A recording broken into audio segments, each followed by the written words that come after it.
Halo, pada kesempatan kali ini kita akan membahas mengenai laboratorium kimia, khususnya keselamatan kerja di laboratorium.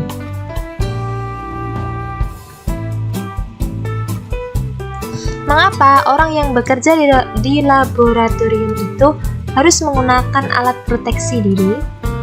Dan mengapa orang yang bekerja di laboratorium itu harus memahami prosedur kerjanya? Ini beberapa fenomena kecelakaan yang terjadi di laboratorium. Pentingnya seorang saintis atau laboran untuk memahami prosedur kerja di laboratorium. Sebelumnya, mari kita berkenalan dengan laboratorium kimia. Ketika bekerja di laboratorium itu harus memahami tata tertib di laboratorium. Tata tertib di laboratorium bisa kalian baca nanti di buku kalian, buku Intan Pariwara. Kemudian memahami materi yang akan dipraktekkan. Tertib selama bekerja di lab. Mengetahui sifat bahan dan cara penggunaannya, serta alat juga. Ini adalah potret laboratorium kimia dari yang sederhana hingga yang modern. Ini yang sederhana, ini yang modern. Tapi biasanya untuk SMA itu belum selengkap ini. Tapi tidak apa-apa, kita berkenalan dulu dengan laboratorium sehingga ketika kalian nanti mendapatkan kesempatan untuk bisa bekerja di labnya universitas meskipun kalian masih SMA, jadi kalian sudah tahu. Apa yang akan kita pelajari kali ini? Ini yang akan kita pelajari mengenai alat lab dan kegunaannya sebagai pengenalan, kemudian beberapa bahan kimia beserta sifatnya, lalu keselamatan kerja di laboratorium. Alat-alat di lab kimia itu ada seperti ini, ada kompor listrik, jelas fungsinya untuk memanaskan, ada cawan Petri, kemudian gelas ukur, gelas beker, Erlenmeyer, corong kaca, eksikator, buret untuk titrasi atau penetralan, kaca arloji untuk biasanya digunakan untuk menimbang bahan padat sebagai wadahnya. Kalau menimbangnya tetap pakai neraca. Kemudian botol semprot. Ada labu destilasi. Untuk fungsinya selengkapnya bisa kalian lihat di buku Intan Pariwara kalian halaman 14 ya. Karena kalau kita bahas satu persatu itu akan memperpanjang durasi video. Ada kaki 3. Nah, kaki 3 ini penggunaannya dengan kasa. Jadi kasane iki ditumpang ning gini di sini. Terus atasnya itu ada wadah. Jadi ini kayak untuk memanaskan gitu, kayak tungku.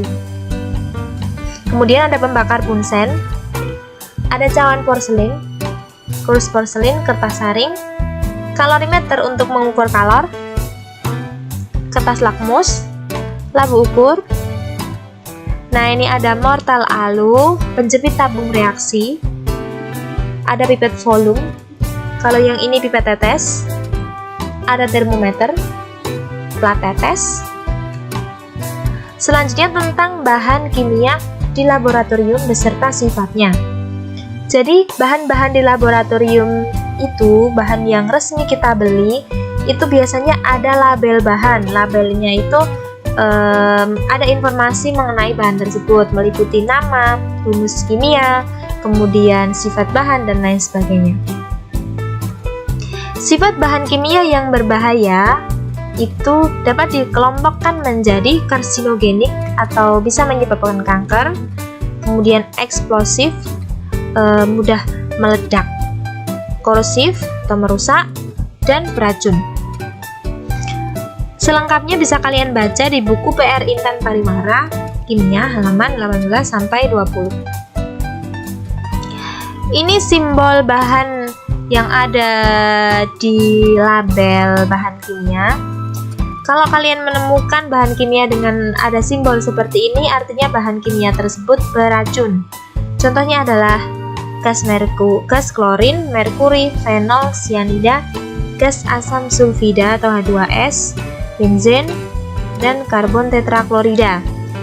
Sianida, kalian tentunya pernah mendengar, dulu pernah ada kasus racun kopi sianida itu. Nah, itu menggunakan senyawa NaCN atau natrium sianida. Senyawa sianida ini sangat beracun, bisa mematikan makhluk hidup hanya dalam hitungan detik. Selanjutnya, senyawa yang mengandung sianida kalau di kehidupan sehari-hari itu, kalau kalian pernah mendengar kata apotas. Apotas itu sebenarnya serapan dari nama bahasa Inggrisnya, yaitu potasium sianida, atau kalau bahasa Indonesianya itu kalium sianida, tapi nama dagangnya dikenal sebagai apotas. Kalau ada simbol seperti ini artinya bahan tersebut mudah meledak. Contohnya amonium nitrat, nitroselulosa, amonium dikromat. Nah, amonium nitrat ini biasanya digunakan sebagai pencampur bahan peledak, jadi bahan campuran untuk membuat bahan peledak. Ada juga di dalam pupuk juga ada yang mengandung amonium nitrat untuk mengasamkan tanah biasanya. Kemudian kalau seperti ini artinya bahan tersebut mudah terbakar. Beberapa contohnya yaitu dietil ether, alkohol, keton, dan gas etena. Tentunya kalau kalian melihat bahan seperti ini di lab, kalian tidak akan meletakkannya di dekat sumber api, atau kalian tidak akan menyalakan api di dekat bahan ini. Simbol seperti ini artinya bahan tersebut bersifat korosif atau merusak. Kalau kena kaos kaki itu bisa sampai bolong. Contohnya adalah asam nitrit, asam klorida, asam sulfat. Asam sulfat itu kalau di kehidupan sehari-hari bisa kalian lihat di air aki. Kena kaos kaki aja bolong, apalagi kena kulit. Seperti ini artinya bahan tersebut bersifat iritan atau menyebabkan iritasi. Contohnya adalah amonia dan belerang dioksida, dan masih banyak lagi sebenarnya. Kalau kayak kipas kayak gini tuh artinya zat tersebut bersifat radioaktif. Jadi zat-zat yang bersifat radioaktif itu nanti bisa meluruh. Zat kimia tersebut bisa meluruh membentuk inti baru sambil memancarkan sinar radioaktif. Nah, radioaktif sendiri nanti akan dipelajari di kelas 3. Nah, sambil memancarkan sinar radioaktif, sinar itu kalau terkena di jaringan tubuh manusia, itu kalau terpapar gitu tuh bisa merusak jaringan tubuh manusia atau makhluk hidup lainnya.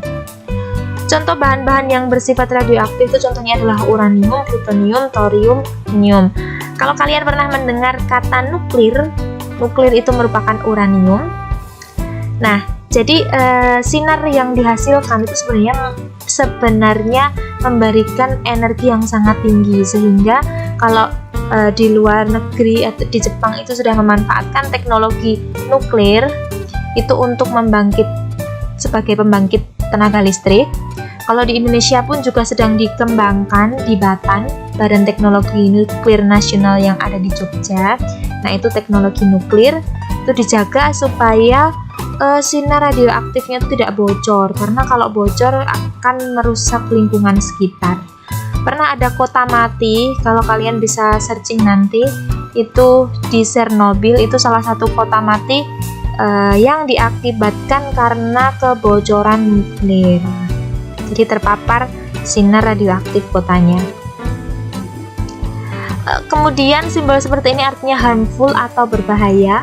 Beberapa bahan kimia yang berbahaya, contohnya ada kalium dikromat, hidrogen peroksida, kalium permanganat. Seperti ini artinya zat tersebut merupakan oksidator, contohnya kloroform. Kalau seperti ini, artinya bahan kimia tersebut dapat merusak lingkungan. Contohnya adalah perak nitrat, kemudian raksa 2 klorida. Kalau seperti ini, artinya zat tersebut berpotensi menyebabkan kanker atau bersifat karsinogenik. Contohnya adalah benzena. Keselamatan kerja di laboratorium. Ini adalah persiapan awal ketika bekerja di laboratorium, itu menggunakan jas lab, kemudian sarung tangan, masker, bisa juga dilengkapi dengan kacamata biar kalau ada cairan-cairan itu tidak nyiprat ke mata. Ketika terjadi kebakaran di lab, yang harus kalian lakukan adalah pertama, jangan panik. Yang kedua, jika apinya kecil, lakukan pemadaman menggunakan apar. Seperti ini alatnya. Kemudian matikan sumber listrik utama. Terus lokalisasi api biar tidak berebet ke ngendi-ngendi, biar nggak melebar kemana-mana. Jika apinya semakin membesar, maka segera panggil unit pertolongan bahaya kebakaran. Lalu, ketika kita terkena bahan kimia, pertolongan pertama apa yang harus kita lakukan? Ketika kalian menghirup gas-gas yang beracun atau bahan kimia yang beracun lainnya, sebaiknya segera pergi ke udara terbuka, lalu menghirup udara segar sebanyak-banyaknya. Jika bahan kimia itu mengenai kulit kita, itu segeralah dibasuh dengan air mengalir. Itu beberapa pertolongan pertama ketika terkena bahan kimia. Sekian.